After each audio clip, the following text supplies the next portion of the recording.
મિત્રો આજે આપણે આ વિડીયોમાં જાણીશું કે આવનારી નવી ગુજરાતી ફિલ્મો 6 ફિલ્મો મિત્રો આવવાની છે 2026માં કઈ આવવાની છે એના વિશે આજે આપણે વિડીયોમાં વાત કરવાની છે. ચેનલ પર નવા હોય તો ચેનલને સબસ્ક્રાઇબ કરી દેજો જેથી કરીને નવી ગુજરાતી ફિલ્મો તમારા સુધી પહેલા માહિતી પહોંચે. મિત્રો વાત કરીએ પહેલા ફિલ્મની તો એમાં આપણને વાત કરીએ તો આ ફિલ્મમાં આપણને સની ખત્રી જોવા મળવાના છે અને આ ફિલ્મનું નામ છે તમારા લગ્નમાં બોલાવજો.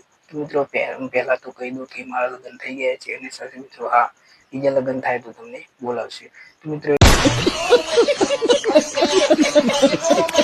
એમાં સની ખત્રી આપણને એક્ટર તરીકે જોવા મળવાના છે. સાથે મિત્રો ફિલ્મનું મુહૂર્ત થઈ ગયું છે અને મિત્રો વાત કરીએ તો એમાં ડાયરેક્ટર તરીકે આપણને પઠાણ સહજ ખાન જોવા મળવાના છે અને પ્રોડ્યુસ કરી રહ્યા છે નિતેશ ટોલી.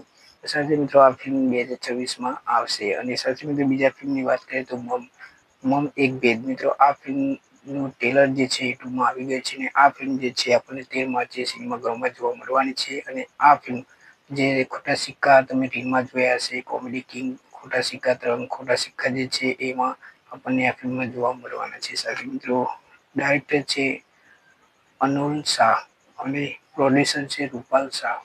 તો મિત્રો આ ફિલ્મ 13 માર્ચે સિનેમાઘરોમાં આવવાની છે. મિત્રો વાત કરીએ ત્રીજા ફિલ્મની તો રસિયો ઉપાડો રંગ રેલિયો. મિત્રો આ ફિલ્મ જે છે કોમેડીથી ભરપૂર આ ફિલ્મ થવાની છે. સાથે મિત્રો પ્રોડ્યુસર નીતિન નારાયણજી બંસાલી છે. મિત્રો આ ફિલ્મ પણ 2026માં આવવાની છે. સાથે મિત્રો વાત કરીએ ચોથા ફિલ્મની તો જીવનમાં કંઈક તો કર. મિત્રો આ ફિલ્મમાં શ્વેતા સેન જોવા મળવાના છે. આ ફિલ્મનું મુહૂર્ત પણ થઈ ગયું છે અને જલ્દી તમને 2026માં આ ફિલ્મ પણ તમને જોવા મળશે. અને સાથે મિત્રો વાત કરીએ પાંચમા ફિલ્મની તો મલ્હાર ઠાકરની સુંદર મજાની ફિલ્મો વધી રહી છે 2026માં જેનું નામ છે ફાફડા જલેબી. મિત્રો આ ફિલ્મનું અનાઉન્સમેન્ટ થઈ ગયું છે એટલે જલ્દીથી મુહૂર્ત થશે અને ફિલ્મનું શૂટિંગ પણ શરૂ થઈ જશે અને તમને જલ્દીથી ફિલ્મ જોવા મળશે. એના ડાયરેક્ટર છે મિત્રો પલ્લવ પરીખ, જેમને ભ્રમ જેવી ફિલ્મ બનાવી છે, ઇકબાલ જેવી ફિલ્મો એમને બનાવી ચૂક્યા છે.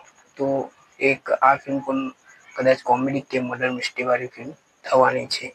અને સાથે મિત્રો વાત કરીએ છેલ્લી લાસ્ટ ફિલ્મ છન ફિલ્મ છે એનું મુહૂર્ત પણ થઈ ગયું છે અને જલ્દીથી તમને આ ફિલ્મ પણ 2026માં જોવા મળવાની છે. સાથે મિત્રો આમાંથી તમે કઈ ફિલ્મ પસંદ કરશો, કઈ ફિલ્મ સિનેમાઘરોમાં જોવા જશો એ કોમેન્ટ કરીને અવશ્ય જણાવજો. મળીએ નેક્સ્ટ વિડીયો.